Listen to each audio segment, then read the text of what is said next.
Sigurado ka na ba talaga sa desisyon mo, Hazel? Oo naman, te. May 1 buwan na rin naman namin itong pinag-isipan ni Benson. Wala pa nga yatang 1 taon nung magkaroon kayo ng relasyon ha. Tapos nagpaplano na agad kayo ng kasal.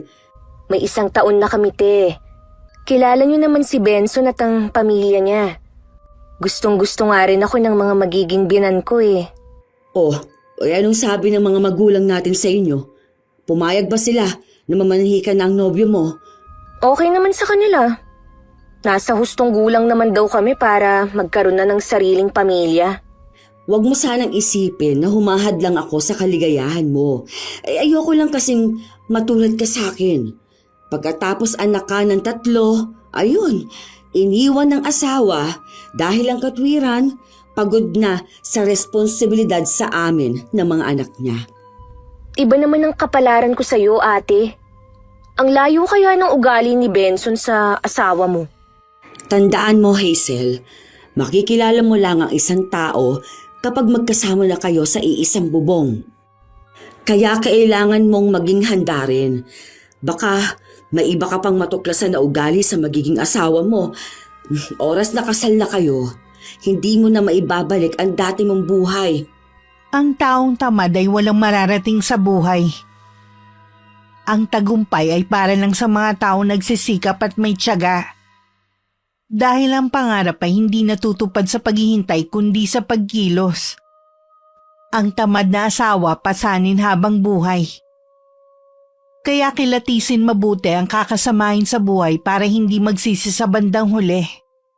Hi Miss Gwen, ako po si Jana, 40 years old at tubong Sambales.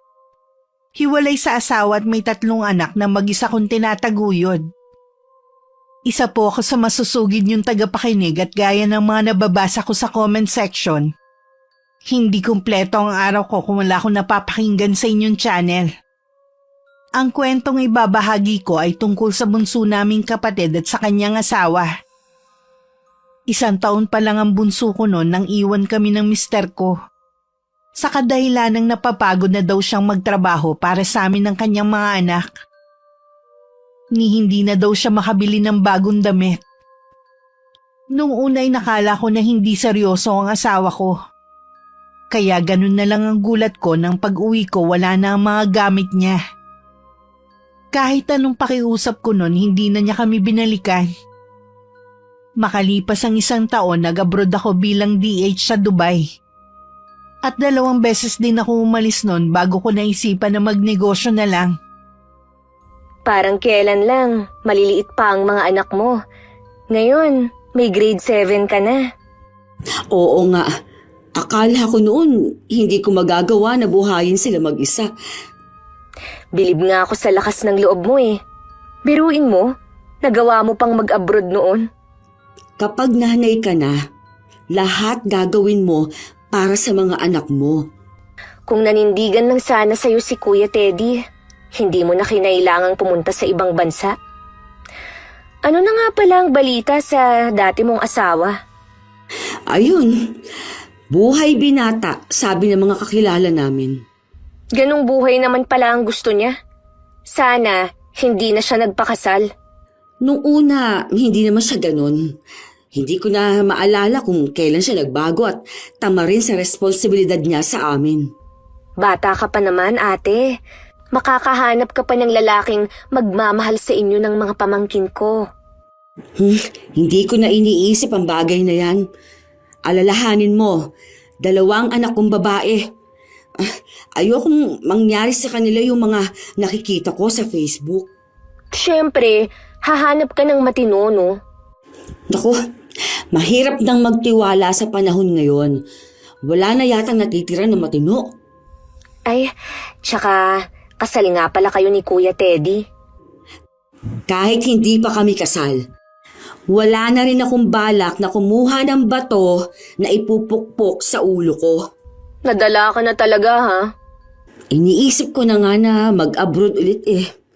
Alam mo naman na magastos ang mag-college na ang mga bata. Libre naman ang university sa bayan, ah. Magastos pa rin, lalo na yung baon sa araw-araw. Kung sa bagay nga. Nasa grade 7 pa lang naman si Jasmine eh. Marami pang pwedeng mangyari. Bakit nga pala ang aga mong dumalaw dito sa bahay? Kasi sa Sabado na ng gabi mamamanhikan sina Benson at ang mga magulang niya. Nagpapaluto sana ako sa'yo ng dinuguan eh. Alam ko kasi na ikaw ang masarap magluto sa ating magkakapatid. Mukhang desidido ka na talaga na lumagay sa tahimik. Basta, yung mga sinabi ko sa'yo, huwag mong kakalimutan. Hindi lang basta sarap ang pag-aasawa ha. May kaakibat din yung hirap at pasakit. Si Ate Jana, imbis na batiin mo ko, para kang nananakot pa eh. Aba, gusto ko lang na maging handa ka. Narinig mo naman siguro ang mga sinasabi ng matatanda dito sa atin na ang pag-aasawa ay hindi kaning isusubo at kapag napaso iluluwa. Alam ko naman yon. Sa desisyon ko na pakasalan si Benson, ito ang pinakamagandang desisyon na gagawin ko. Nangingisla pa ang mga mata ni Hazel habang abot tenga ang pagkakangiti. Alam ko sa estado niya, puso lang ang pinapakinggan nito. Masaya naman ako para sa kapatid ko. Pero dahil nga sa naging karanasan ko, hindi ko maiwasang mangamba para sa kanya. Dumating ang araw ng Sabado. Lahat excited sa pamamanhikan ni Benson at ng pamilya niya. Sabi ni Hazel, nasa 10 raw ang darating. 5:00 pa lang dumating na ang mga bisita. Mabuti na lang nagluto si inay ng pansit at may puto na ipapartner sana sa dinuguan. Mainit naman silang sinalubong ng mga magulang at mga kapatid ko. Yun nga lang nakitaan ko ng konting pagkadismaya si inay. Wala man lang kasing bitbit ang mga yon. Para tuloy may birthday lang sa amin at mga bisita silang inimbita lang. Naging maayos naman ang pamamanhikan nila. Yun nga lang hindi maiwasang may masabi ang pamilya namin. Pasensya na po kayo, Nay, Tay. Nabanggit ko kasi kay Benson na tayo na ang bahala sa lulutuin eh. Baka akala niya hindi na nila kailangang magdala. Meron ba namang mamamanhikan na wala man lang dalang kahit ano? Baka po hindi lang nila alam. Di baka mo bunso si Benson? Nabanggit rin naman nila kanina na ikinasal ang mga kapatid ng nobyo mo. Imposible na hindi nila alam ang tamang pamamanhikan. Hayaan nyo na lang po, Nay.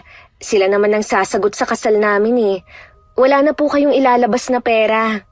Ang sa amin lang naman maramdaman namin ang respeto at sinseridad sa pamamanhikan ng nobyo mo. Kakausapin ko na lang po si Benson kung bakit wala man lang silang dala. Sigurado naman na hindi lang kami nagkaintindihan. Sige, ikaw ang bahala. Magliligpit muna ako sa kusina. Ay, red flag na agad ang boyfriend mo dahil sa nangyari. Para yun lang? Red flag na agad? Mas importante pa rin ang matagal naming pagsasamahan. Yun na nga Habang buhay kayong magsasama. Tapos pamamanhikan pa lang parang tinitipid ka na. Kalimutan na natin ang nangyari. Ang mahalaga naman nairaos natin ang pamamanhikan. Ang dami ko nang paalala sa'yo. Kahit mga magulang natin, hindi nagkulang sa'yo. Kapag hindi ka naging masaya sa buhay may asawa mo, huwag kang dadaing sa amin, ha? Hindi yan mangyayari. Dahil ngayon pa lang, nag-uumapaw na ang kaligayahan ko. Pinili ko na lang din manahimik sa napansin ko sa mga magulang at ibang kapamilya ni Benson. Lahat kasi sila puro mayayabang pero wala namang dala. At wala na silang bukang bibig kundi nakakaangat daw sila sa buhay. Dahil sa mga pag-aaring lupa. Swerte daw ni Hazel dahil si Benson ang mapapangasawa niya. Sana nga, swerte sa inyo ng kapatid ko. Dahil hindi naman lugi si Benson sa kapatid ko. Hindi man kami mayaman. Mababait at marunong naman makisama ang pamilya namin. Dati kahit may asawa at anak na ako, nagsasabi pa rin sa akin si Hazel. Hindi nahihiyang sabihin kung sino ang crush niya at mga nagugustuhan niya. Sa amin kasing 6 na magkakapatid, 2 lang kaming babae. Kaya siguro malapit kami sa isa't isa. Inamin niya dati na matagal na niyang crush si Benson, kahit nung nag-aaral pa lang siya. Hindi ko naman siya masisi dahil gwapo ang lalaki. Hindi lang siya ang babaeng nagkakagusto dito sa lugar namin. Kaya naman nang manligaw sa kanya, agad niyang sinagot. Nasa abroad pa ako ng mga panahon na yun. Bilang magulang, wala akong hangad kundi ang kaligayahan ninyong mga anak ko. Matanda na kami ng itay nyo. Ayaw naming umalis sa mundong to nang hindi kayo nasa maayos na kalagayan. Alam naman po namin yon, Nay. Pasensya na kayo kung hindi maganda ang kinalabasan ng pag-aasawa ko. Ilang beses kong inisip na sana nakinig na lang ako sa inyo pero mas sinunod ko pa rin ang sigaw ng puso ko Wala talagang magandang ibubunga ang pag-aasawa ng maaga. Matagal ka na naming pinatawad ng ama mo.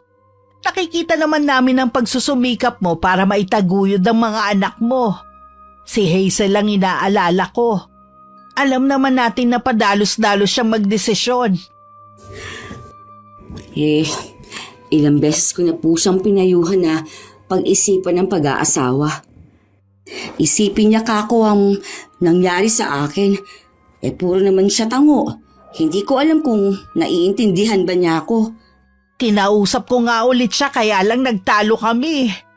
Nagbanta pa siya na makikipagtanan na lang kung magbabago ang isip namin tungkol sa pagpapakasal niya. Ang tigas talaga ng ulo ng kapatid mo ngayon. In love po kasi. Tsaka matagal na niyang gusto si Benson. Kaya din siguro nagmamadali silang ikasal. Baka iniisip niya na maaagaw pa yun sa kanya. Mahilig din kasi sa gwapo ang kapatid mo. Sana naman totoong responsable ang nobyo niya. Baka sa umpisa lang matino. Di po ba may trabaho naman? Tapos may itikan din ang pamilya ni Benson. Sabi ni Hazel, pamilya daw nito ang nagsusupply ng mga itik sa mga Chinese restaurant sa bayan at karatig lugar. Iba ang pera ng magulang sa anak. Magpapamilya na sila. Dapat lang na marunong siyang itaguyod ang asawa niya.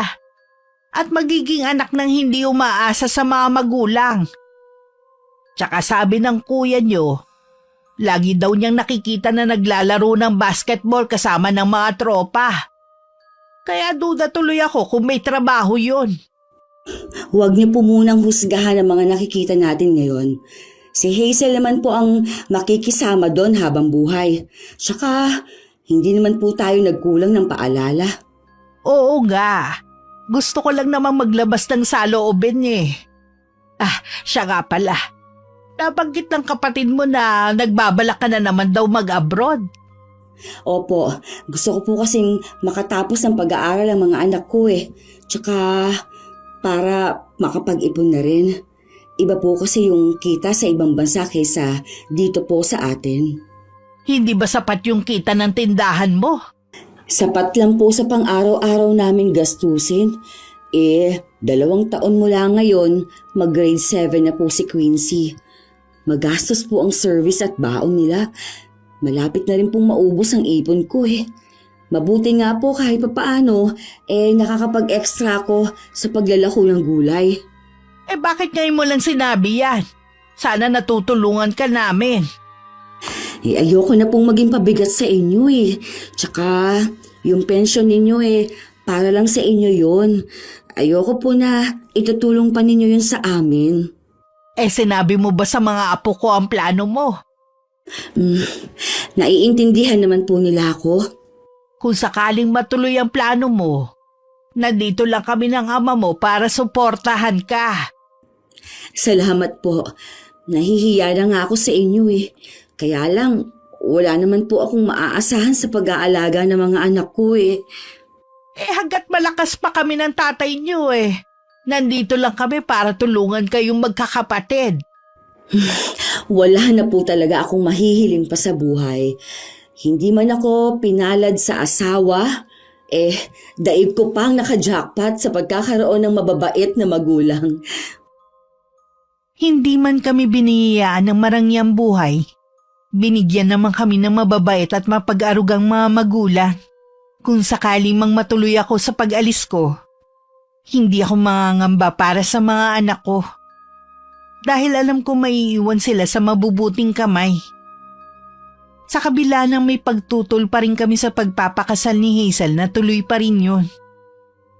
Ang plano nila simpleng kasalan lang daw.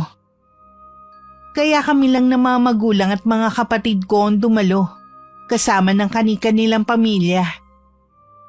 Ang handaan sa mismong bahay ni na Benson. Pagdating doon nagulat kami. Dahil napakaraming tao at halos mga kamag-anak nila ang nandun. Sa paningin namin, hindi yun simpleng handaan lang. Akala ko po ba simple lang ang kasal ng dalawa?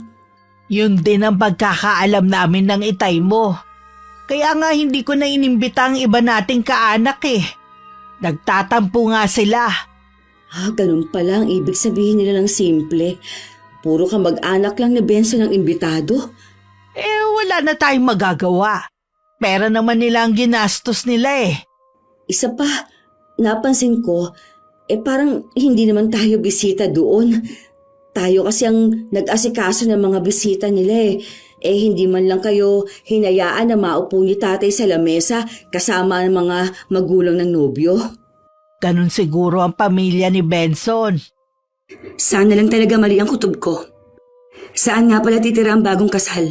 Sabi ng kapatid mo, pansamantala daw makikipisan muna sila sa mga biyanan niya. Habang hindi pa natatapos ang ipinapagawa nilang bahay. Mabuti naman. Akala ko po sasabihin pa ni Hazel na sa inyo titira porke kayo na lang ni Itay ang nasa bahay. Aba, mahiya naman sila. Ikaw nga na walang asawa may sariling bahay. Sinikap ko talaga na magkaroon kami kahit na maliit lang na bahay. Gusto ko rin kasi na magkaroon ng privacy ang mga anak ko. Lalo na yung dalawa kong dalagita. O siya, saka na lang tayo magkwentuhan Napagod kami ng itay mo sa kasal ng kapatid mo Maaga kami magpapahinga ngayon. Sige po, Nay. Pahinga na kayo. May kailangan lang akong gawin bago matulog. Alam kong mapipilitan ako umalis muli para magtrabaho sa abroad. Kaya naman sinusulit ko na ang mga panahon na makakasama ko pa ang mga anak ko. Madalas ang banding namin sa bahay ni nanay nakatabi lang namin. Matuloy na lumipas ang 2 buwan. Araw yun ng linggo kaya nakapaglako ako ng gulay. Mga anak ko muna ang pinagbantay ko sa tindahan namin. Dumaan ako sa bahay ni nanay para ibigay ang natirang gulay. Nainabutan kong inaayos niya ang bakanteng kwarto. Oh, Nay, bakit niyo nililinis ang dating kwarto ni Hazel? May darating po ba kayong bisita galing malayong lugar? Wala bang binabanggit ang kapatid mo sa'yo? Hindi naman po kami nagkikita Hindi ba siya nagchat-chat man lang sa'yo? Hindi po, Nay Nung isang araw, tumatawag siya. Hindi ko naman nasagot kasi nasa eskwelahan ako. Nung tinatanong ko naman kung bakit, hindi na naman sumagot. Kasi tumawag nung isang araw. Nakikiusap na kung pwede daw pumisan muna sila dito sa bahay. Nahihirapan daw siya sa bahay ng biyanan niya dahil marami sila. Hindi pa rin po ba nagagawa ang bahay nila? Hindi pa daw Siguro mansyon ang pinagagawa nila. Kaya ang tagal matapos. Saan naman sila kukuha ng perang pampagawa ng mansyon? Nakita mo naman yung bahay nila Balai Halos kasing laki lang nitong bahay natin. Malawak lang ang bakuran nila. Ako na lang po pala magluluto nitong gulay. Bibigyan ko na lang kayo. Si tatay nga po pala. Kasama ng kuya Jan mo. Nangunguha sila ng mga kawain na gagawing kulungan sa silong ng bahay. Mag-aalaga po ba ng manok si Kuya Jan? Oo, binigyan kasi siya ng inahin na tandang ng kanyang biyanan. Pararamihin daw niya. Nay, Kailan po balak na lumipat dito nung mag-asawa? Baka daw bukas ng gabi pagkagaling sa trabaho ni Benson. Okay lang ba naman sa inyo ni tatay na dito sila? Oo naman. Tsaka pansamantala lang naman eh. Sige Nay, uuwi na po ako.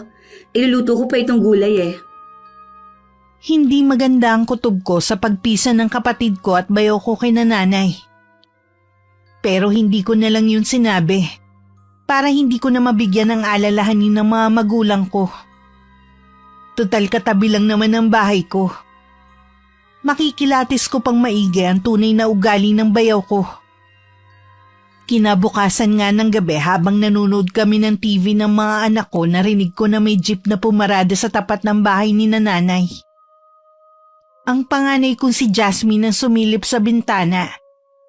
Dumating na raw ang tiyahin nila. Dahil masakit ang paa ko sa pagkakatapilok kanina, hindi na lang ako pumunta sa kabilang bahay. Maya-maya lang inutusan ko ng matulog ang mga bata dahil maaga pa bukas ang pasok.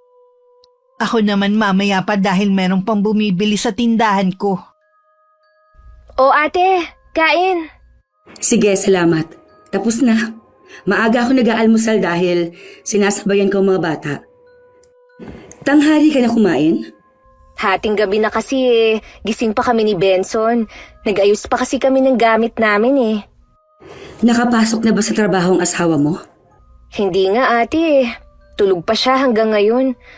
Wala namang problema kung hindi siya makapasok ngayon eh. Tsuhi naman ni Benson ang boss niya. Ganun. Ano nga ba ang rason kung bakit kayo umalis sa bahay ng biyenan mo? Ang dami kasi namin sa bahay na yun. Tapos, ako lang lahat ang gumagawa. Pati mga damit ng kapatid ni Benson na wala pang asawa eh. Ako ang naglalaba. Di sana, hindi ka pumayag.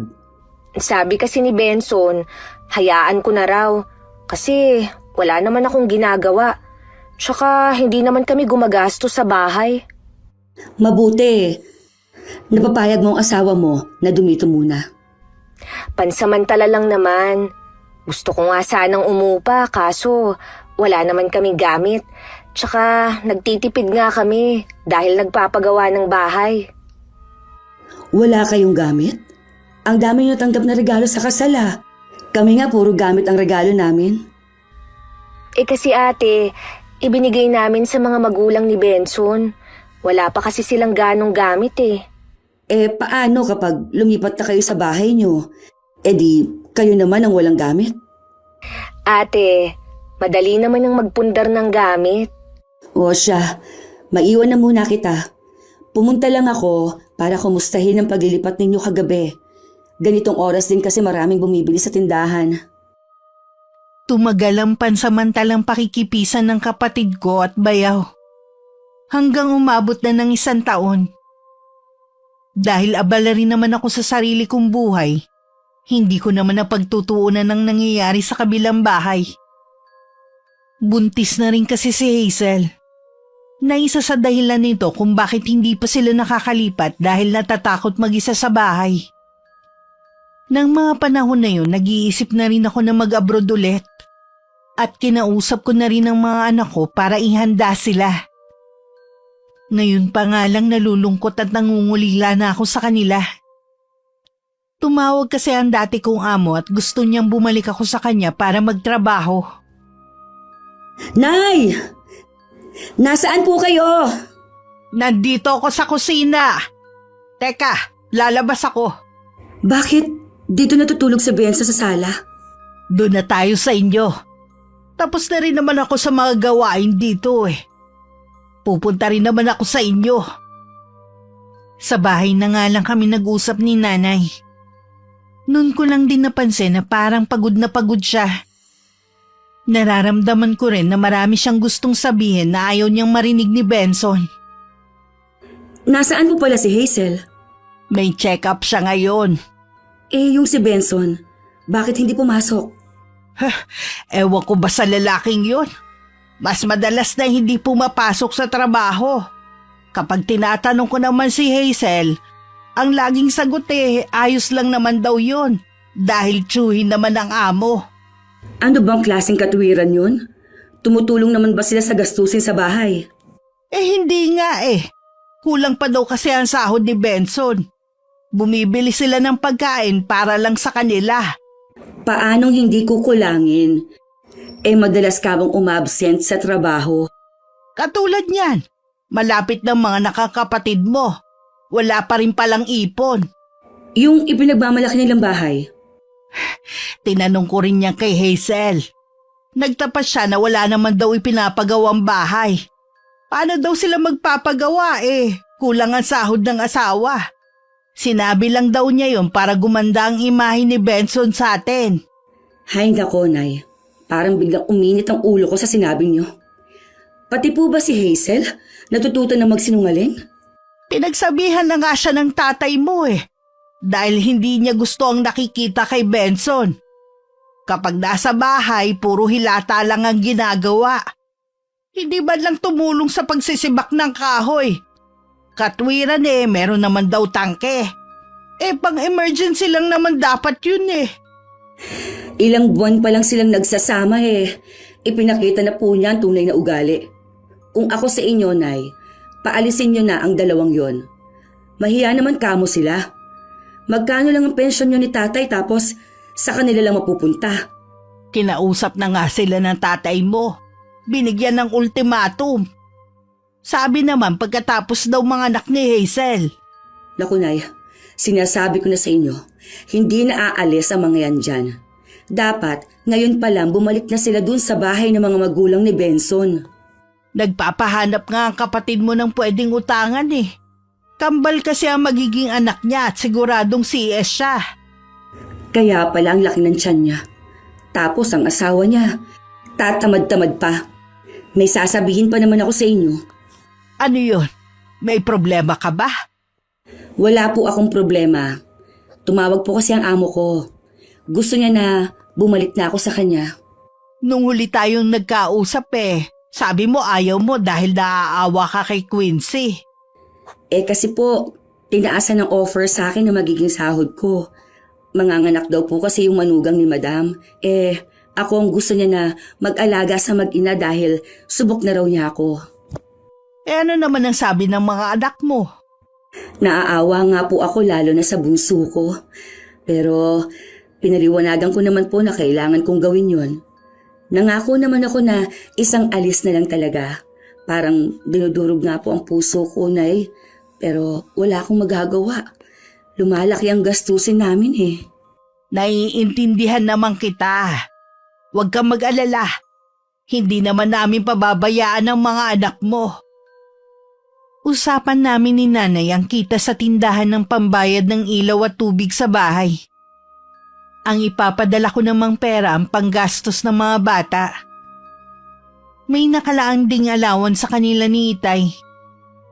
Nahihiya naman kasi ko na magpaalaga ng libre.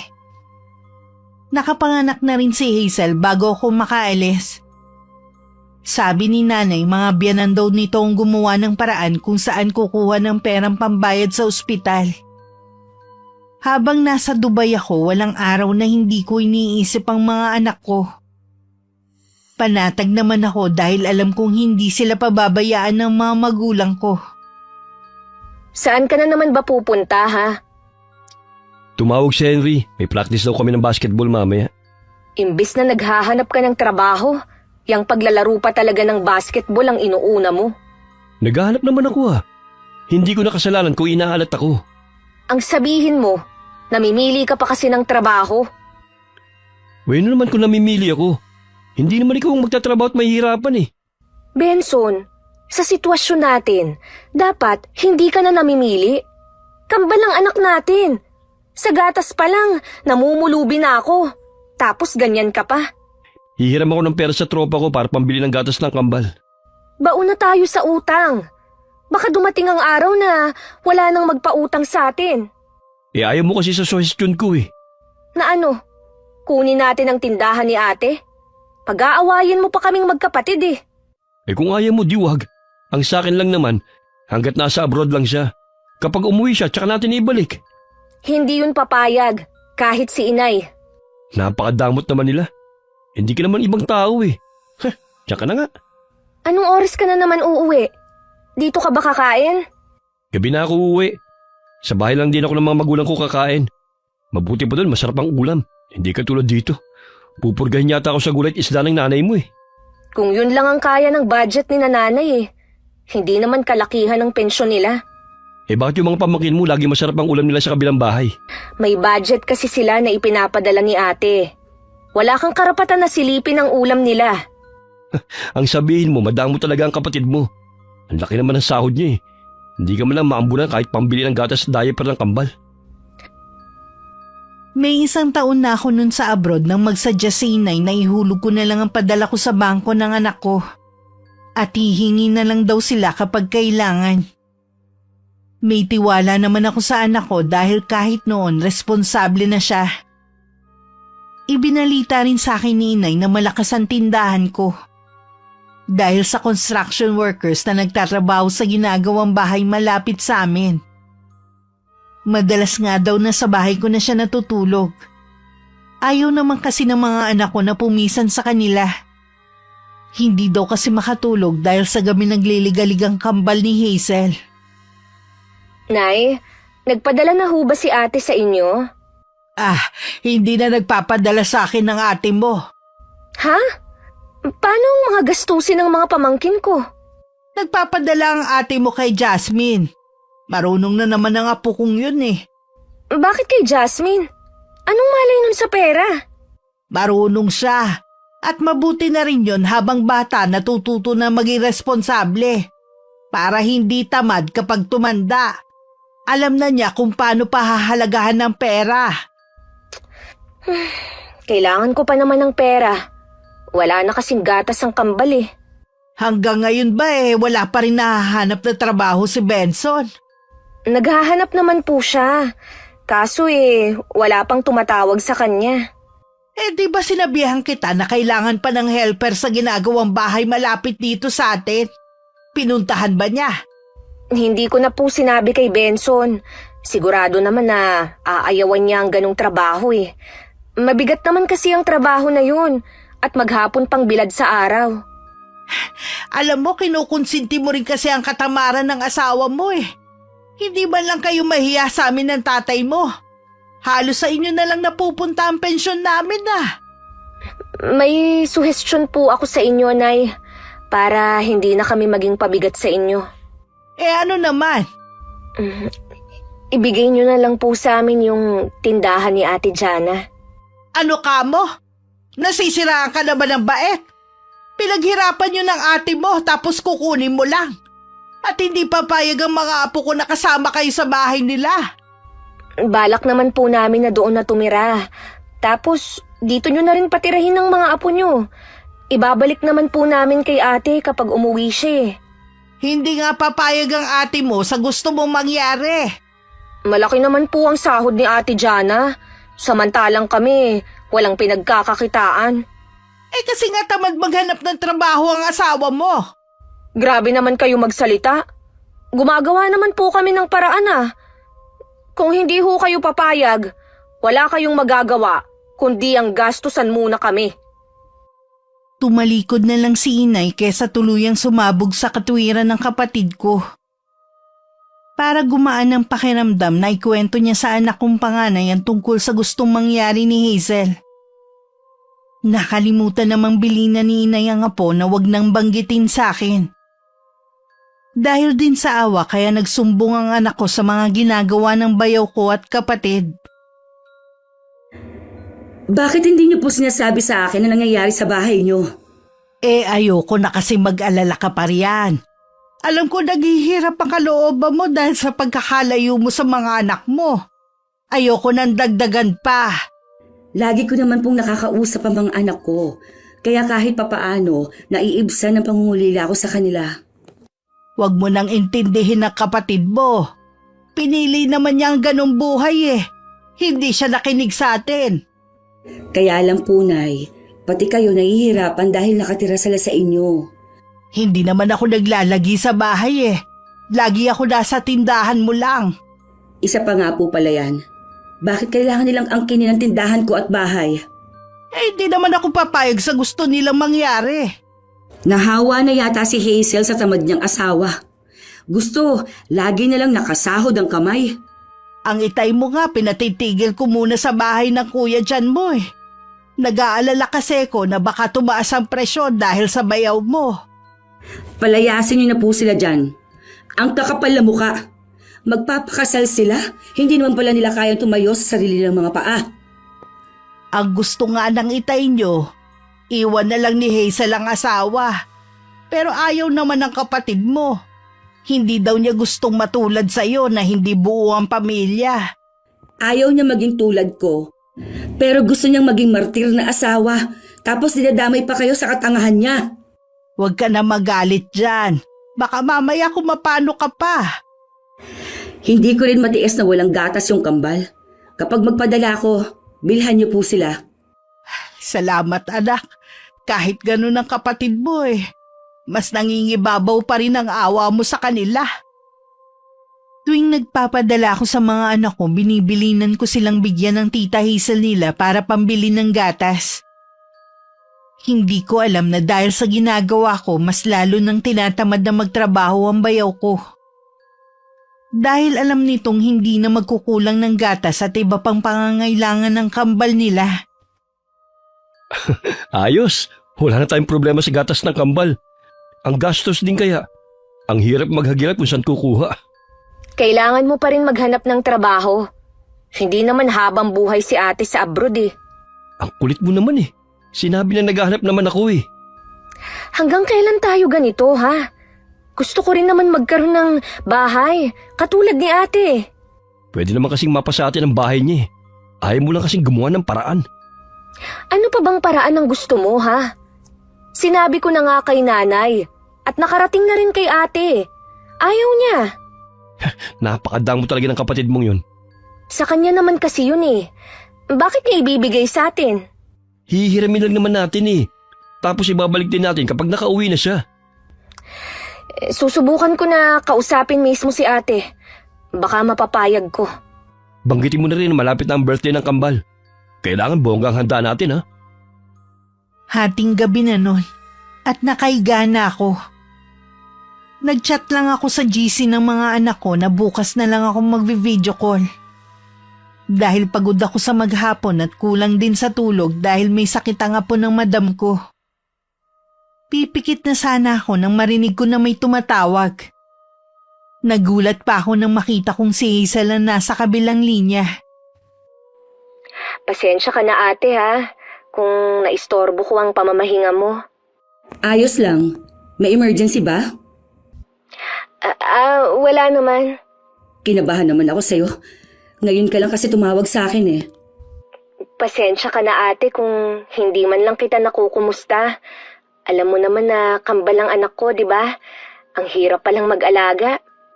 Hindi ka ba tinutulungan ng asawa mo? Tinutulungan naman.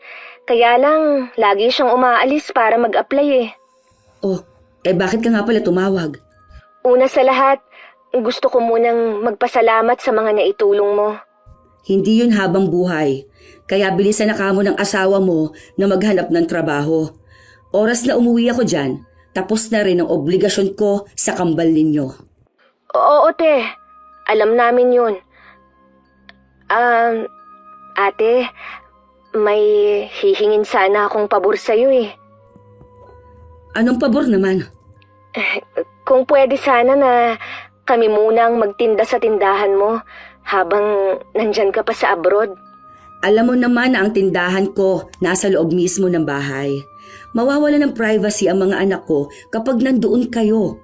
Alalahanin mo, 2 ang anak kong babae. Kung magsalita ka naman, akala mo may gagawing masama ang asawa ko sa mga anak mo. Iniingatan ko lang naman ang mga anak ko. Huwag kang mag-alala, te.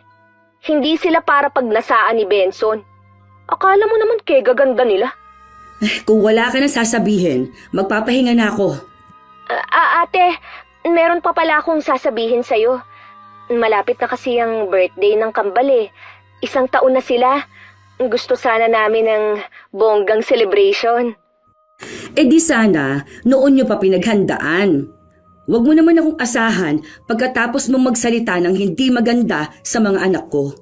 Ate naman, huwag mo naman sanang palakihin pa yung sinabi ko. Para namang hindi tayo magkapatid yan eh. Wala ka kasing utang na loob eh. Ate naman, Pagod ako maghapon at hating gabi na dito. Kailangan ko pang gumising ng maaga. Tsaka na lang tayo mag-usap. sandali lang ate. Ay, ano ba yan? Pinatayan na ako.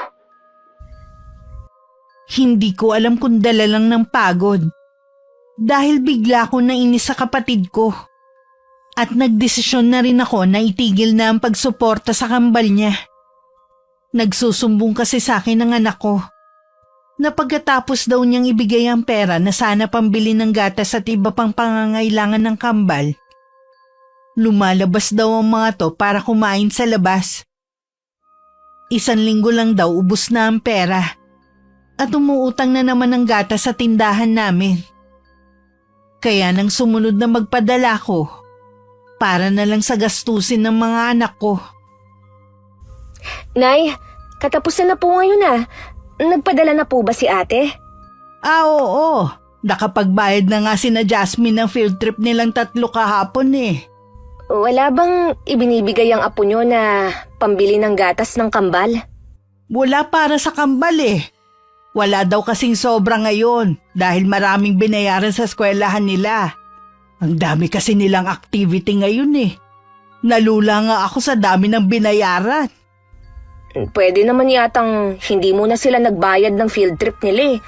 Mas importante kasi ang gatas ng kambal. Hindi na pwede. Sa 1 linggo na ang deadline eh. Sana, hindi na lang pinasama ni ate ang mga anak niya sa field trip na yan. Makakapagtapos naman sila kahit hindi sila sumama eh. Kaya nga nagsasakripisyo ang kapatid mo sa ibang bansa para sa mga anak niya. Tapos sasabihin mo na dapat hindi na niya pinasama ang mga pamangkin mo. Wala na ho kasing gatas ang mga apo nyo. Wala rin sa tindahan nila. Saan ako kukuha ngayon? Kasalanan niyo naman kasi. Bakit ba namimilipit sa katamaran niyang asawa mo? Ayaw magbanat ng buto. Pag-uwi dito sa bahay kakain at tutulog lang ang trabaho. Tapos ngayon puputaktihin mo ko kung saan kukuha? Hinaan nyo nga ang boses nyo, Nay. Kakatulog lang ho ng kambal. Ang hirap pa naman nilang patahanin. Inuubos mo na kasi ang pasensya ko eh. Huwag mo na rin asahan na padadalhan ka pa ng ate mo. Dahil alam niya kung saan-saan naman napupunta ang pera para sa kambal. Siguro, kung ano-ano ang isinumbong ng magkakapatid na yun sa nanay nila. Humanda talaga sila sa akin. Subukan mo lang kantiin ni dulo ng daliri ng mga apo ko. Ako ang makakalaban mo. Ayoko maririnig ulit na pinagsasalitaan mo sila ng hindi maganda. Dahil ako mismo ang magsusumbong sa ate mo. Puro na lang kayo si ate. Anak niyo rin ho ako, Nay. Sana naman, maramdaman ko na mahalaga rin ako. Mahalaga sa akin lahat kayo ng mga anak ko. Pero ang ate mo, minsan lang ako binigyan ng sakit ng ulo. Nung mag-asawa siya ng maaga. Pinanindigan din niya ang pag-aasawa niya at kahit iniwan siya ng asawa sa huli, hindi siya umasa sa amin ng tatay niyo. Iba naman ho kasi si ate eh. Mas malakas ang loob niya kaysa sa akin. Kaya sinabihan ka namin tungkol sa pag-aasawa mo. Pero mas sinunod mo pa rin ang lintik na puso mo. Ngayon na minamalas ka, pati kami gusto mong idamay. Tama na ho, Nay. Kaya mo lang naman nagustuhan ng Benson na yan dahil gwapo at matagal mo ng crush. Tingnan mo tuloy ang nangyari sa'yo. Kung hindi pa makakahanap ng trabaho ang asawa mo, bahala na kayo sa buhay nyo. Kaya lang naman yun nasabi ni Inay dahil sa galit na rin. Tingin kasi ng mga magulang ko, ginagamit lang sila ng kapatid ko at bayaw para gatasan. Matatanda na rin sila para dagdagan ng mga alalahanin nila. Pagdating ni Benson, agad na nagsumbong sa kanya ang asawa at ang problema nila sa gatas ng kambal. Anong gatas ngayon ng kambal? Kanina pa kasi kita tinatawagan eh, pero hindi mo sinasagot. Sana nakahiram ka muna sa mga kapatid mo. Busy kasi ako kanina eh. Ano? Sa pagbabasketball mo? Mangutang ka muna sa tindahan. Wala nang gatas doon. Tingin ko sinasadya na ng anak ni ate na wag mag-stock ng gatas para hindi na tayo makautang. Naniningil na rin kasi. Akala mo naman mga hindi babayaran eh. Isa pa yung ate mo eh. Paasa din eh. Akala ko naman habang nasa abroad siya, hindi natin po problemahin ang gatas ng kambal. Nainis yata dahil hinihingi ko sa kanya ang tindahan niya. Kapatid ka niya, pinagdadamutan ka? Makikita niya, malalaman ng buong barangay yung tunay niyang ugali. Tignan ko lang kung hindi mga anak niyang mapahiya. Ang mabuti pa, gumawa ka na ng paraan kung paano makakabili ng gatas ng kambal. Gabi na eh. Saan pa ako makakahanap nito? Anong gusto mo? Magdamag na umiyak ang mga anak natin? Nasaan bang nanay mo? Nasa kabilang bahay na yun. Kanina pa siya umalis. Lalabas muna ako para maghanap ng gatas. Kahit yung nasa malit na pack lang. Nakautang naman si Benson ng gatas sa ibang tindahan. Nasa karton na yung kinuha niya para matagal-tagal na. Mabuti na lang naawa ang may-ari ng tindahan sa ginawa niyang pagpapaawa. Nangako na lang siya na babayaran agad ang nakuha. Kinabukasan nagpunta si inay sa bahay ng panganay naming kapatid. Noon lang nalaman ng iba kong kapatid ang sitwasyon sa bahay ni nanay. Lahat sila gusto nang palayasin si Benson. Kung gusto daw sumama ni Hazel, hayaan na lang daw ang kapatid namin na magtanda. Mabuti naman ho at umuwi na kayo. Wala pa ho kasi kaming sinaing dyan eh. Pati ba naman pagsasaing hindi mo magawa? Alam niyo naman hong mahirap kumilos dahil kambalang anak ko. Ang sabihin mo, nahawa ka na sa asawa mong tamad. Nay, nandito po si Benson. Narinig ko po yung sinabi niyo. Sobra naman kayo magsalita. O bakit? Totoo naman hindi ba? Mula nang tumira kayo rito, bumigat na ang pamumuhay namin dito. Nakikisama naman po kami sa inyo ah. Ano bang problema niyo? Anong klaseng pakisama ha? Wala ka nang ginawa kundi matulog at kumain. Kaya mo lang ba pinakasalan si Hazel para magpakargo sa amin ha? Nay naman, kumikilos naman ang asawa ko kahit papano eh. Mula nang tumira kayo rito ni minsan hindi man lang nagsibak ng kahoy ang asawa mo. Pati ikaw Hazel, nahawa na rin sa pagiging batugan ng asawa mo. Mabuti pa umalis na kayo rito. Saan naman ho kami titira? Di bumalik kayo doon sa biyanan mo. Doon kayo magpakargo. Mabuti pa nga umalis na tayo rito. Bumalik na tayo sa bahay namin. Tinablang ka rin ng hiya. Ayoko pong bumalik doon. Sinabi ko naman sa inyo ang naging kalagayan ko doon. Ayoko na pong maranasan yun. Lalo na't may kambal na ako. Dapat 1,000 beses ka muna nag-isip. Kung talagang itong lalaki na to ang gusto mong kasamahin habang buhay. Nay! Sandali lang ho! Huwag po muna kayong umalis! Hayaan mo na siya. Wala na tayong magagawa pa. Maging pakit ka na lang. Kasalanan mong lahat ng ito eh! Sinabi ko na kasi na maghanap ka na ng trabaho! Maghahanap na nga ako eh. Humingi na ako ng tulong sa mga kaibigan ko. Pansamantala, doon muna tayo sa amin. Kapag nahirapan kami ron, babalik ulit kami rito kahit hindi ka namin kasama! Masakit din naman kay inay ang ginawa niya.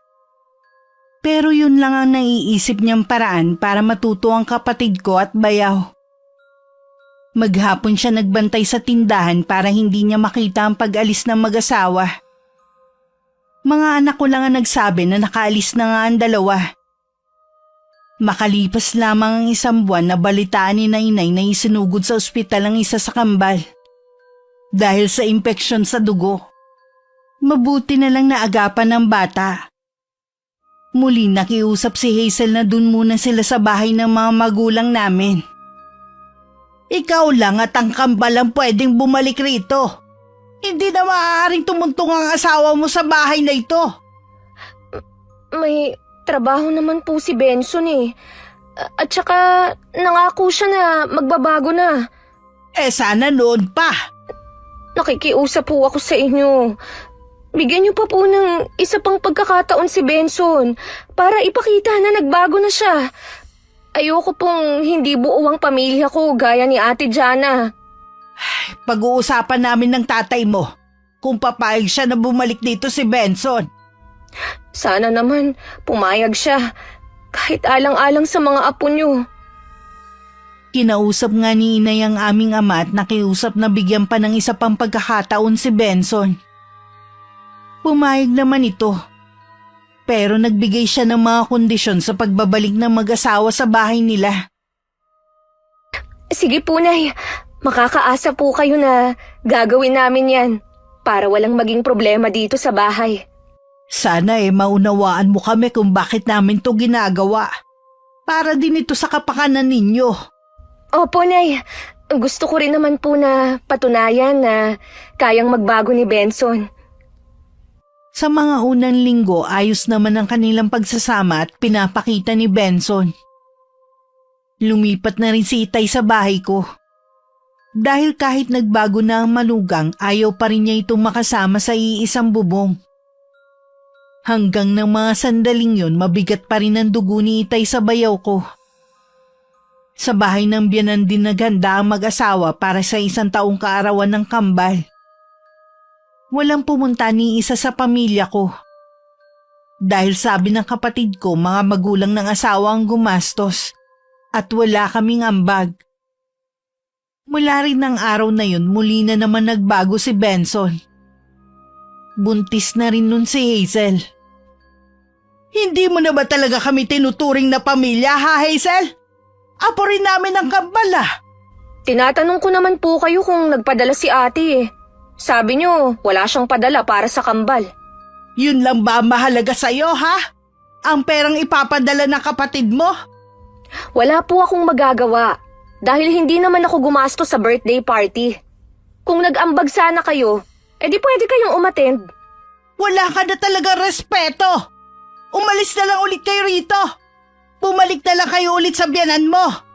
Ayoko po, Nay. Dito lang po kami. Tsaka, hindi naman na kayo ang gumagastos sa amin ah. Hindi ko na rin matagalan na makasama kayo rito ng asawa mo. Baka dahil sa inyo mapaaga ang kamatayan namin ng Itay nyo. Buntis po ako, Nay. Mapapasama lang ako kung doon niyo ako patitirahin. Kahit ang pagtira na lang sa bahay na ito ang itulong niyo sa akin. Buntis ka na naman? Kaka-1 taon pa lang ng kambal, ah. Hindi ka talaga nag-iisip, no? Imbes na sila muna ang intindihin mo, magdadagdag ka na naman. Bakit po ba kayo nagagalit? May asawa naman ako ah. Buti kung kanino lang ako nagpabuntis. Ang tanga mo talaga! Hindi ka nag-iisip! Wala sanang problema kung masipag ang asawa mo sa paghahanap buhay. Hindi naman. Masipag lang sa paggawa ng bata. May trabaho naman ho ngayon si Benson eh. Pag-iipunan na po namin ng panganganak ko. Dapat lang. Dahil kahit ang mga kuya mo, pagod na rin sa pagtulong sa'yo. Naubusan na rin ng pasensya si Inay. Kung iba lang siguro ang sitwasyon ng buhay ng mag-asawa, baka matuwa pa siya sa pagbubuntis ulit ng kapatid ko. Naniniwala naman kasi ang mga magulang namin na biyaya ang mga sanggol. Matuloy na lumipas ang 3 taon. Sa wakas nakauwi na rin ako sa amin.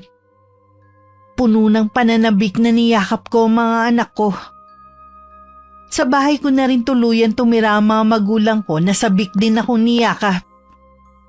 Pansamantalang pinaubayan na lang muna nila ang kanilang bahay sa mag-asawa na 3 na ang anak. Ang ganda mo, Iha. Hiyang talaga sa'yo ang pagtatrabaho sa ibang bansa. Yun nga lang ang laki ng ipinayat mo. Minsan po kasi nalilipasan ng gutom sa dami ng ginagawa. Nakita ko ang mga litrato mo kung saan-saan bansa ka na pala nakarating. Isinasama po ako ng amo ko, kaya lang mas nakakapagod ang sumama. Mas marami po kasing trabaho Minsan nga po, ilang oras lang ang tulog ko. Ngayong nandito ka na, kahit maghapon ka pang matulog, wala kang iisipin na amo. Kung pwede nga lang po sana. Kaya lang, meron akong mga anak na umaasa sa akin. Hindi ako pwede magpahinga hanggat hindi sila nakakatapos ng pag-aaral. Sana nga lahat ng tao katulad mong mag-isip. Oh, kumusta na nga po pala si Hazel? Lagi lang naman siyang nasa bahay. Ikaw na lang ang mangamusta sa kanya. Puntahan mo, siguradong matutuwa yun. Sige, mamaya pupuntahan ko siya. Dadalhan ko na rin ng mga pasalubong. Hanggang ngayon, hindi pa rin ako makapaniwala na 3 na agad ang anak niya. Sabi ko nga magkontrol baka masundan na naman ka ako. Siya rin naman ang may kasalanan kung bakit nasa ganun siyang sitwasyon. Si Benson po, kumusta naman ang trabaho? Ume-extra lang bilang construction worker na dati inaayawan niya. Sa panahon ngayon, hindi na siya dapat namimili. Ang importante, marangal ang trabaho. Hapon na nagpunta ako sa kabilang bahay. Naabutan ko namang natutulog sa sofa ang bayaw ko. Bigla tuloy ako may naalala noon. Sa sahig naman nagkalat ang mga laruan at may ilang diaper pa. Nasa duyan naman ang bunsong anak ng kapatid ko. Nakarinig ako ng mga kaluskos sa may kusina kaya dun na ako tumuloy. Naghuhugas ng plato si Hazel. Malayo na ang itsura niya sa dati. Nang humarap siya sa akin, nagulat siya nang makita ko. Ate Jana, kailan ka pa dumating? Kanina lang madaling araw. Oh, ito nga pala ang pasalubong ko. Sino ang sumundo sa'yo? Sina tatay at kuya John. Pasensya na ha, ngayon lang ako nakapunta. Natulog muna kasi ako Maupo ka muna. Ipagtitimpla kita ng kape. Wag na, kakatapos ko lang naman. O nasaan nga pala ang kambal? Natutulog pa sa kwarto. Hapon na, baka wala na itulog yan mamaya.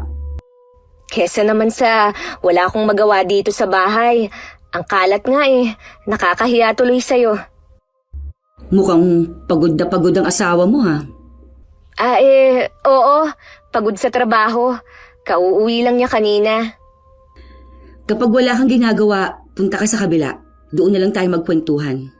Sige te, pupunta ako bukas kapag maagang natapos ang mga gawain ko dito. Ngayon nga ang dami ko pang ligpitin. Hindi na nga matapos-tapos Ganyan talaga kapag may mga bata. Ganon din naman ako dati sa mga anak ko. Hindi ko maiwasan na maawa sa kapatid ko. Halata kasing napabayaan na niya ang sarili. Nagmukha tuloy siyang mas matanda sa akin. Hindi ko rin maiwasang mainis lalo kay Benson. Sa sandaling panahon kasi nagawa niyang sirain ng kapatid ko. Ilang araw na rin ang nakakalipas mula nang manggaling ako sa kapatid ko. Hanggang ngayon hindi pa rin siya dumadalaw sa akin. Ibinuhos ko na lang muna ang atensyon ko sa mga anak ko. Pagkagaling kasi sa eskwelahan nila, lumalabas kami para kumain. 1 linggo kaming puro pamamasyal. Gusto ko kasing mabawi ang mga taon na hindi ko sila nakasama. At sa mga susunod din kasing araw, magiging abala na rin ako. Hindi na nagsawa ang kapatid mo at mga anak niya sa galaan Kararating lang ulit nila ngayon. Gusto lang sigurong sulitin ni ate ang ilang taon na hindi niya nakasama ang mga anak niya. Hindi ba nagyayayang mag-outing ang kapatid mo? Ganun kasi yung mga galing abroad na kakilala ko Makapag-relax man lang sana tayo. Wala namang sinasabi si inay Baka wala. Wala lang ang outing. Hindi man lang nagpakain ng ate mo sa isang restaurant. Benson, hindi naman niya obligasyon na magpa-outing o magpakain sa atin. Ikaw nga, hindi iniimbita ang pamilya ko sa handaan sa inyo Pagtatalunan na naman ba natin yan? Alam mo naman hindi ako nagpapahanda sa amin Ay, sana talaga nakinig na lang ako sa kanila. Anong ibig mo sabihin? Wala. Tatalikod na sana si Hazel para iwasan ang mga tanong ng kanyang asawa nang dumating naman ang aming ina. May mga dala siyang pagkain galing sa akin na pinatake out ko. Ipinabibigay ng ate mo para hindi na daw kayo magluto ng hapunan. Tamang-tama, wala kaming ulam ngayon. Akin na punay. Ako na po magdadala sa kusina. Pakisabi po kay ate, salamat. Tinatanong nga niya kung bakit hindi ka pumupunta sa bahay niya. Ilang araw ka na niyang hinihintay eh. Kasi po, Nay, ang dami kong ginagawa rito eh. Gusto ko rin sanang makipagkwentuhan kay ate. Ang inaalala ko baka maubos ang oras ko. Minsan lang naman. Tsaka baka maging busy na rin ang ate mo sa mga susunod na linggo. Bakit naman ho? Huwag niyong sabihin na balak niya ulit mag-abroad. Hindi yun. At wala na rin siyang balak na bumalik. Nagpaplano kasi sila ng mga hipag nyo na magnegosyo. Di ba magaling sa negosyo ang mga yun? Talaga po? Ano naman kayang negosyo? Iniisip pa nila kung kainan ba o mga RTW na lang. Mabuti po, may perang mga hipag ko. Maganda naman ang trabaho ng mga kuya mo. Kaya siguro may ipon sila. Kailan ho nila uumpisahan ang plano nilang negosyo? Sa 1 linggo daw pag-uusapan na nila. Hinihintay lang nila ang bakasyon ng mga bata. Gusto kasi ng ate mo na maasikaso muna ang mga anak. Ang layo na talaga ng narating ni ate. Parang kailan lang, umiiyak siya at naghahabol sa asawa niya. Naramdaman naman ni Inay ang lungkot sa boses ni Hazel. Nang sulyapan niya ang manugang, abala na ito sa paglantak ng mga dala niya. Hindi man lang inisip ang mga anak na abala sa paglalaro sa sahig. Ilang sandali lang nagpaalam na si Inay na lilipat na. Makasarili talaga ang kapatid at mga hipag mo. Hindi ka ba lang isinali sa plano nila? Saan naman ako kukuha ng pera kung sakali na isama nila ako sa negosyo nila? Sa pagkain nga natin, hirap na eh. Makikisosyo pa ako sa kanila. Kahit kailan talaga, hindi ka nag-iisip. Anong sinabi mo, ha? Akala mo naman ikaw nag-iisip din. Isa ka rin naman boba. Oo, aminado ako na hindi ako nag-isip. Kaya nga ganito kamiserable ang buhay ko sa'yo eh. Magsisi ka man, wala ka na magagawa pa. Kasal na tayo at may 3 anak. Kung di ko pa alam, inggit na inggit ka rin sa kapatid at mga hipag mo. Hanggang asawa at ina na lang magiging papel mo sa buhay. Huwag ka nang umasa na meron pang magbabago. Hindi mo kailangan pang ipamukha sa akin. At ikaw din naman, hanggang dyan ka na lang. Dahil tamad ka, walang buto, walang pangarap. Ganun ha? Ginagalit mo talaga ako ha? Isang sampal lang ipinadapo ni Benson sa asawa. Ilang beses din siyang pinagtatadyakan hanggang mamilipit sa sakit. Nilubayan lang siya sa pananakit nang umiyak na ang mga bata. Matalim pa siyang sinulyapan ng asawa bago umalis ng bahay. Umiiyak naman na nilapitan ni Hazel ang mga anak at saka mahigpit na niyakap. Tahan na mga anak. Wala na si Papa. Hindi na niya tayo masasaktan. Tara na, pakakainin ko na kayo. Masarap ang pagkain natin. Mula nang maiwan silang mag-anak sa bahay na yun, malimit ng saktan ng asawa ang kapatid ko. Habang tumatagal ang pagsasama nila, lalong lumalala ang ugali ni Benson. Pinili na lang ilihim ni Hazel ang pananakit sa kanya para wala na lang gulo. Nasa isip din niya kasi na siya ang sisisihin namin sa nangyayari sa buhay niya. Bago pa kami maging abala ng mga hipag ko sa plano namin, ilang beses ko ring binisita si Hazel. Wala naman ako napansin na kakaiba sa kanya. Ilang beses ko rin nadatnan ng bayaw ko na nakahilata lang sa sofa.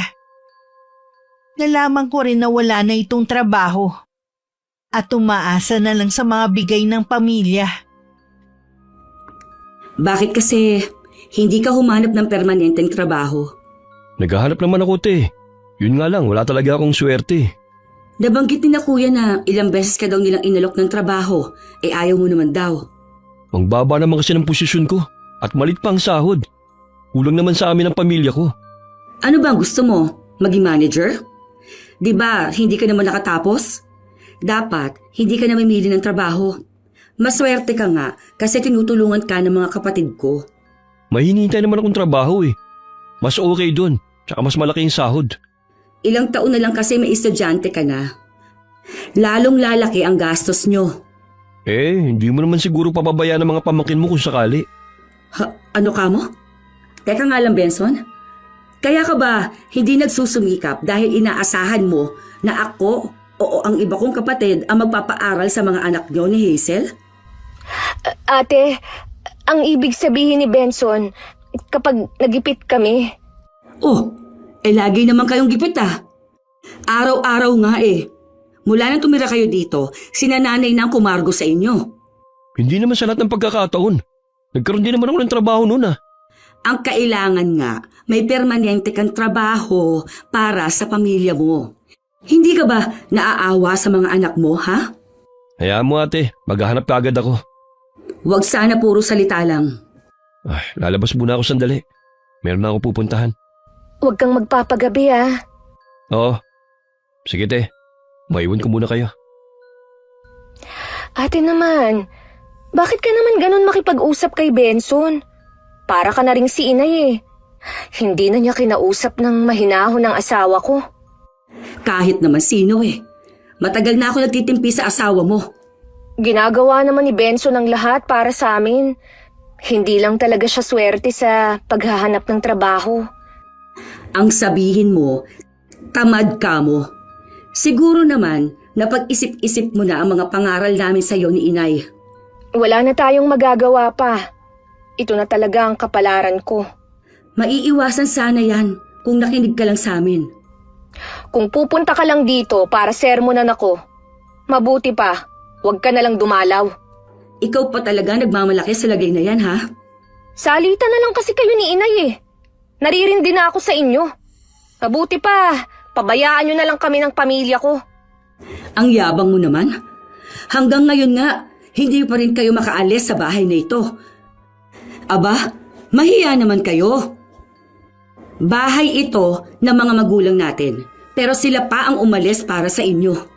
Huwag kang mag-alala. Kapag nagkabahay kami, ibabalik ko ng buo ang bahay na ito para wala na kayong maisumbat sa amin. Kailan pa kaya yon? Maghintay ka kung kailan. Sige na, umalis ka na. Marami pa akong gagawin eh. Inaabala mo na ako. Hindi ko maiwasang sumama ang loob kay Hazel. Dahil sa ginawa niyang pagtataboy sa akin. Hindi man lang niya naisip ang mga naitulong ko sa kanya. Sa halip na isipin niya ang buhay nila mag-iina, mas kinakampihan pa rin niya ang asawa. Imbis na magpakumbaba at sabihin na iiwan na lang ito at magbabagong buhay kasama namin. Isang kainan sa bayan ang naisip naming itayo. Dahil lahat kami ng hipag ko marunong magluto at hilig talaga namin. Sa sipag at tiyaga namin, sinamahan pa namin ng dasal. Naging matagumpay naman ang negosyo namin sa loob ng 2 taon. Ang mga magulang ko pa rin na nag-aasikaso sa mga anak ko kapag abala ko. Nay, pwede ko po bang iwan sa inyo ang mga anak ko?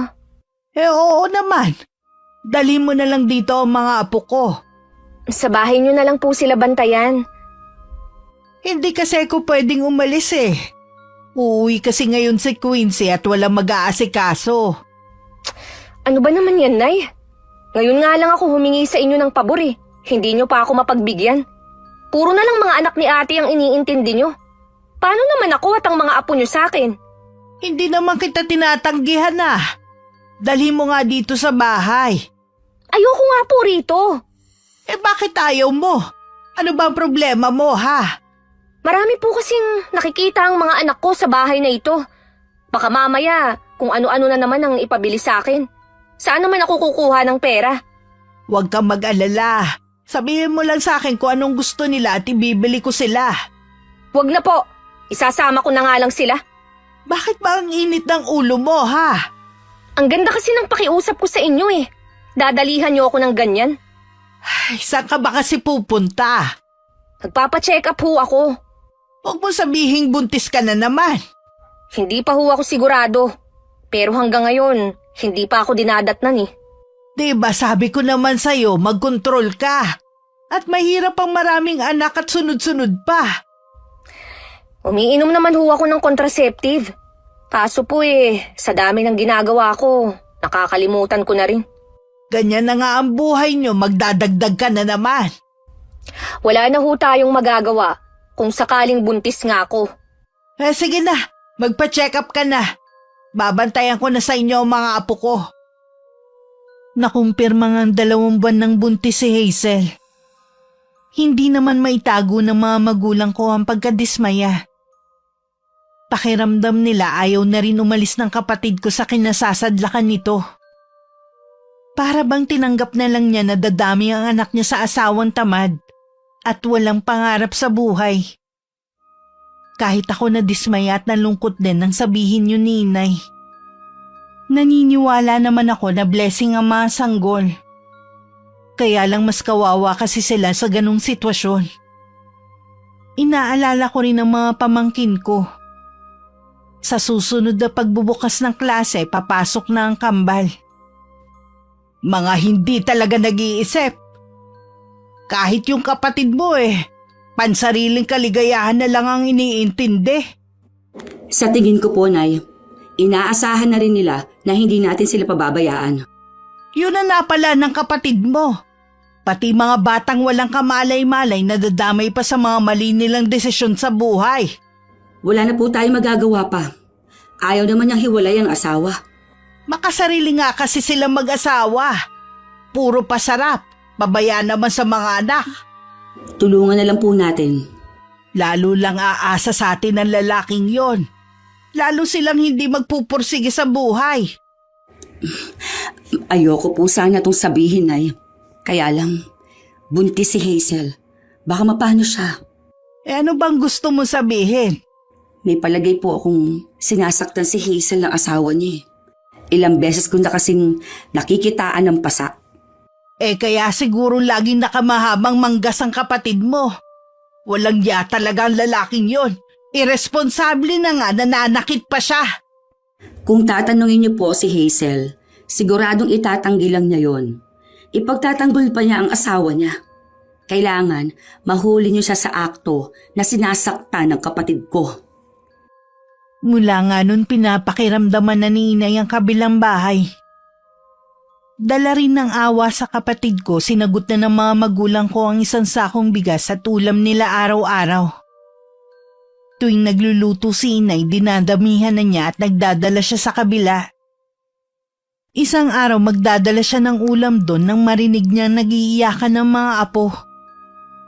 Nagmamadali siyang pumasok sa bahay. At nakita niyang nasa sahig si Hazel habang binubugbog ng asawa. Sa pagkabigla, nabitiwan niya ang hawak na mangkok. Mabilis siyang lumapit at tinulak ang bayaw ko. Hayop ka! Wala kang karapatan saktan ng anak ko! Lumayas ka sa pamamahay namin! Away mag-asawa po to. Huwag na lang kayong makialam. Halos patayin mo na ang asawa mo tapos hindi ako makikialam. Alam mong buntis si Hazel. Wala ka talagang awa. Kasalanan naman niya kung bakit ako nagagalit. Losang na nga siya, nagpabuntis pa ulit. Huwag mo sisihin ang asawa mo. May kasalanan ka rin. Hindi ka marunong mag-alaga sa pamilya mo. Lumayas ka dito at huwag nang magpapakita kahit kailan. Mag-asawa po kami ni Hazel. Wala kayong karapatan na palayasin ako.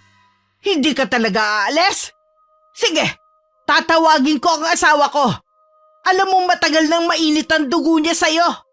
Nasisiguro ko kapag nalaman niya to, mapapatay ka niya.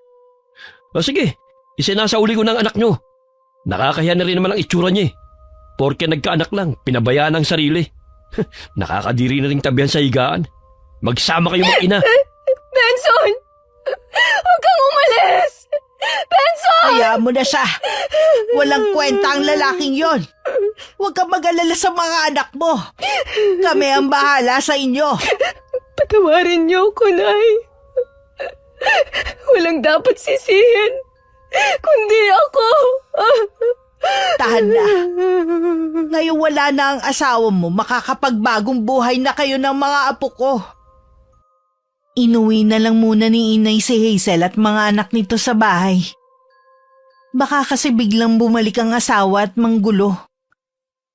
Kahit umalis na ang bayaw ko, hindi pa rin matanggap ni Inay ang sinapit ng kapatid ko. Wala siyang ginagawang hakbang noon.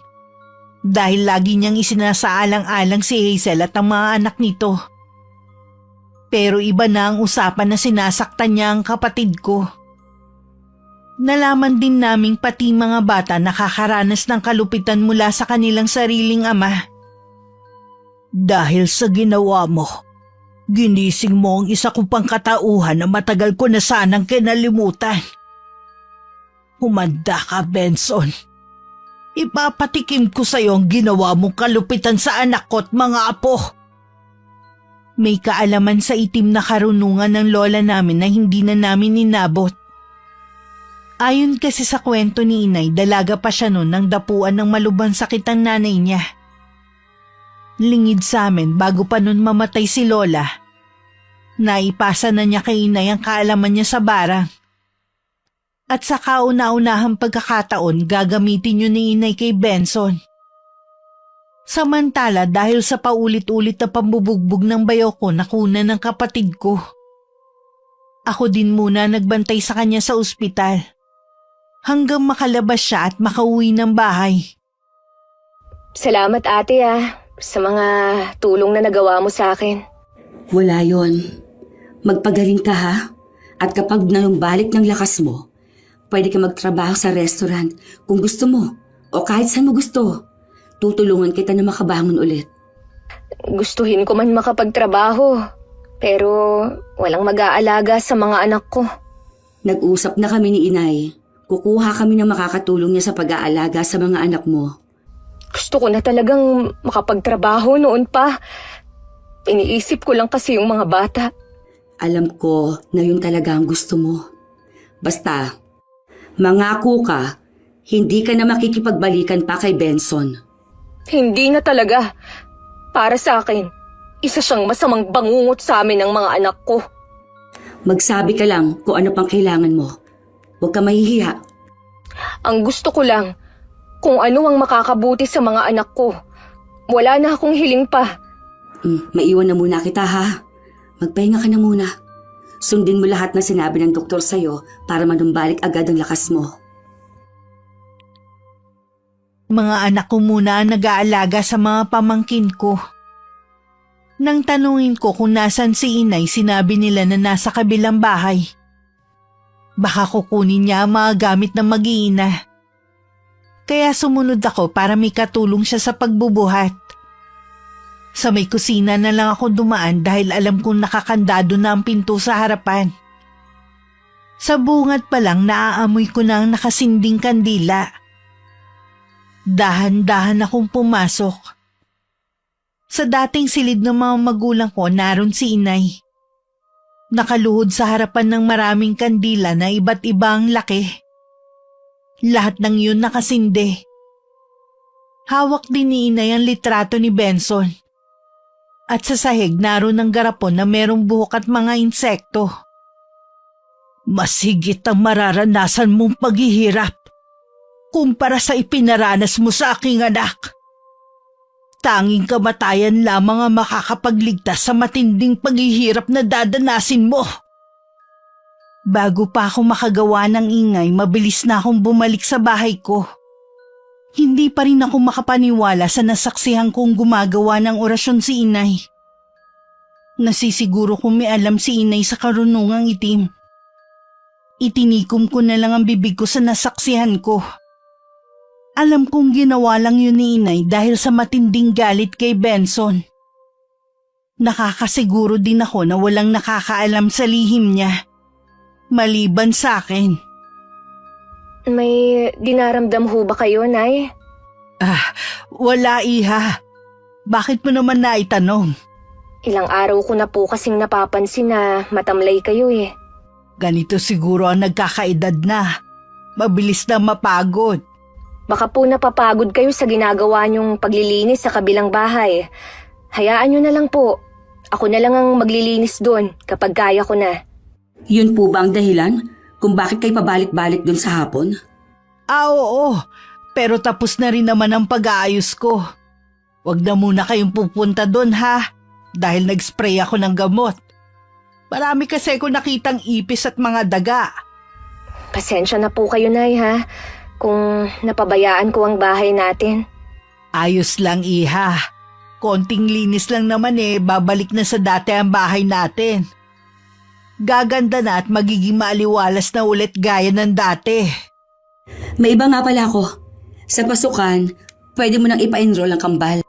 Pwede ko naman sigurong hindi papasukin sa daycare. Magastos daw yun eh.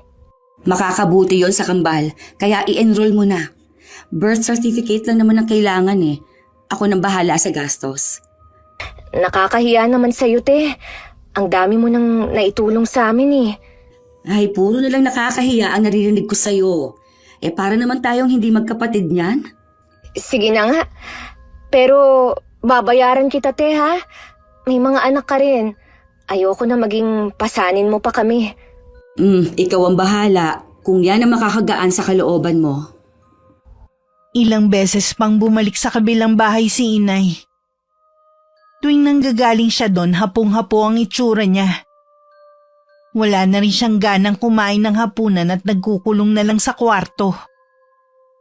Isang linggo rin niya yung ginawa at pagkatapos labis na panghihina ang nararamdaman niya.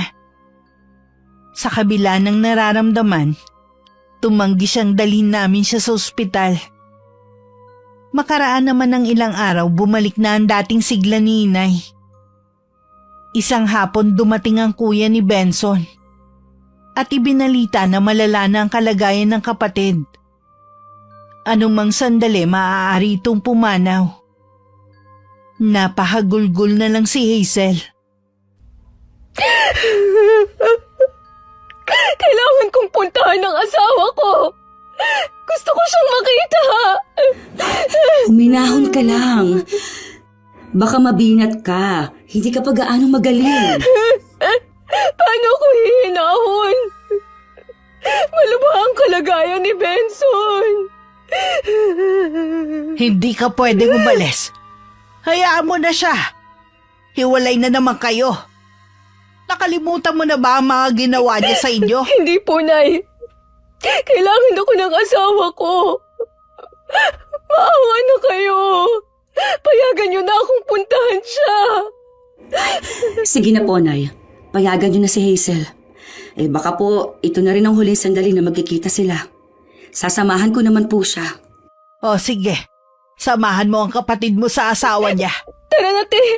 Baka hindi ko na maabutang buhay si Benson.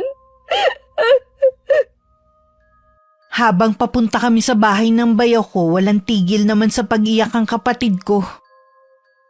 Wala na rin siyang ginawa kundi sabihan na bilisan ang patakbo sa driver ng tricycle.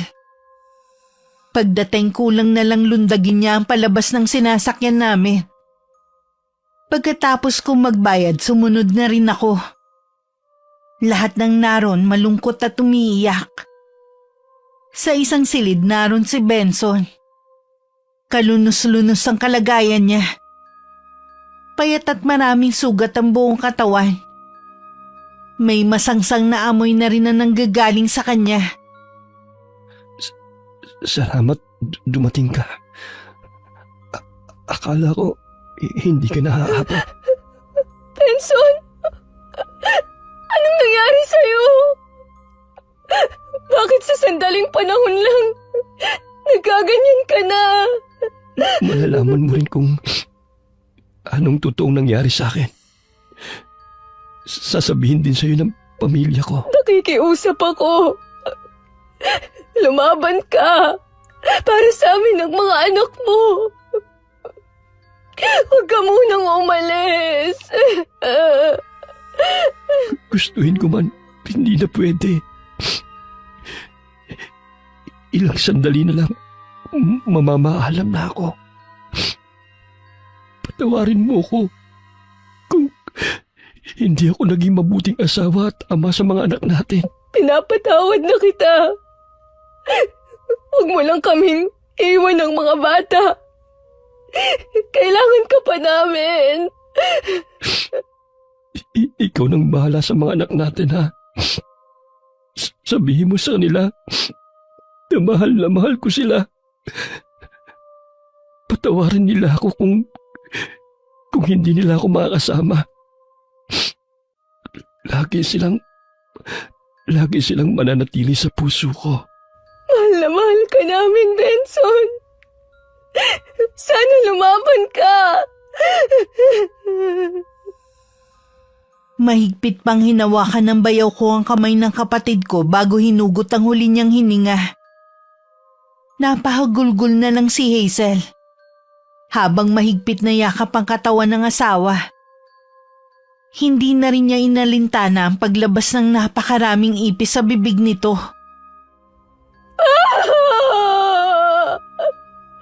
Benson! Asawa ko!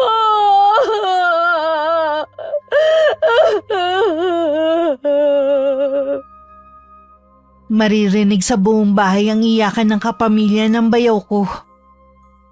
Kahit ako hindi na rin naiwasang mapaluha. Galit ako sa bayaw ko. Pero kailanman hindi ko hinangad ang ganong kamatayan sa kanya. Sigurado akong barang ang nangyari kay Benson. Kitang-kita sa katawan niya ang matinding paghihirap bago ang huli niyang sandali. Inilibing din kinabukasan ng labi ng bayaw ko. Ayon sa kanyang mga magulang, kapag daw nabarang kailangan agad ilibing. Dahil may posibilidad pang lumabas ang napakaraming insekto sa katawan nito. Bakit pa puro na lang paghihirap ang nararanasan ko, te? May dahilan ang lahat ng mga nangyayari. Kailangan mo magpakatatag higit ngayon. Kailangan ka ng mga anak Walang mo. pusong gumawa nito sa asawa ko. Hindi man lang niya inisip na maliliit pa ang mga anak namin. Kailangan pa nila ng pagmamahal ng isang ama. Hindi ko siya mapapatawad kung sino man siya. Sinusumpa ko. Magbabayad din siya sa ginawa niya kay Benson. Mas mabuti pa rin na ipasa Diyos na lang natin ang nangyari. Madaling sabihin sa'yo dahil hindi ka naman nawalan. Naiintindihan kita. Pero walang mangyayari kung paiiralin mong galit. Isipin mo na lang na baka hanggang doon na lang talaga ang buhay ni Benson. Hindi ko yata matatanggap na wala na siya. Paano ko ipapaliwanag sa mga bata kung anong nangyari sa ama nila? Kapag malaki na sila, saka mo sabihin sa kanila ang totoong nangyari. Ilang linggo at mga buwan na nagluksa ang kapatid ko. Pinipilit lang din niya na ipakita sa mga anak na ayos lang siya. Pero kapag mag-isa na, madalas ko siyang makitang umiiyak. Sinay naman laging blanko ang muka. Kaya hindi ko mabasa kung nagsisisi ba siya sa ginawa niya. Hanggang ngayon nananatili pa rin tikom ang bibig ko. Sa totoong nasa likod ng pangbabarang sa bayaw ko, Miss Gwen.